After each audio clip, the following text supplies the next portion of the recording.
Ako nga po pala si Mary Ann Honrada. Isa po akong OFW dito sa Canada. I-share ko lang po yung testimony ko. Way back 2019, na-discover ko po na meron po akong problema sa thyroid. 2022, na-decide po ako ng magpa-opera sa Pilipinas. Ang ginawa po sa akin is total thyroidectomy. Tinanggal po yung thyroid ko.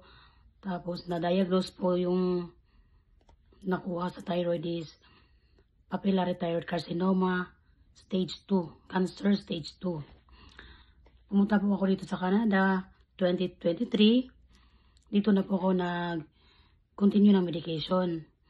Sa pagpapatuloy po ng medication, maraming synthetic drugs, synthetic vitamins, pero iba po yung pakiramdam ko kasi hindi pa po tapos yung araw kahit wala akong ginagawa.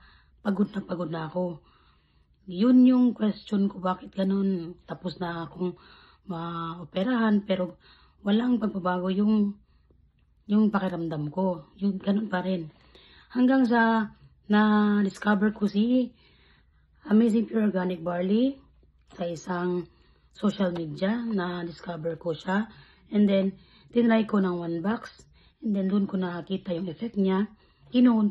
Continue ko lang hanggang pero continue pa rin yung medication ko sa doktor. And then, ang sabi ng doktor, may nakita pa silang 5 bukol. Maliliit lang. Yung isa, yung pinakamalaki is 1.5 cm. Yung pinakamaliit is 0.1 cm. Ngayon, nag-advise yung doktor na kailangan talagang tanggalin, which is cancer siya. So, tinanggal siya, nagpa-surgery ako March 13, 2025. And then, after ng surgery ko, lumaklak ako ng barley. Kaya, mabilis po ang healing process and recovery. Hi guys, good morning. Update ko lang kayo sa status ng sugat ko. Today is pang 2 weeks ko na since na-operahan ako. Last March 13. So, dito na yung update. 2 weeks pa lang siya. Nag-heal na yung sugat. Yan. Kasi, naglalaklak ako ng 3 sachet everything ito. 3 sachet morning, 2 sachet evening. So, yun na yung update guys. Yan. Thank you for this product. Bye! Ngayon po, continue po ako umiinom nito.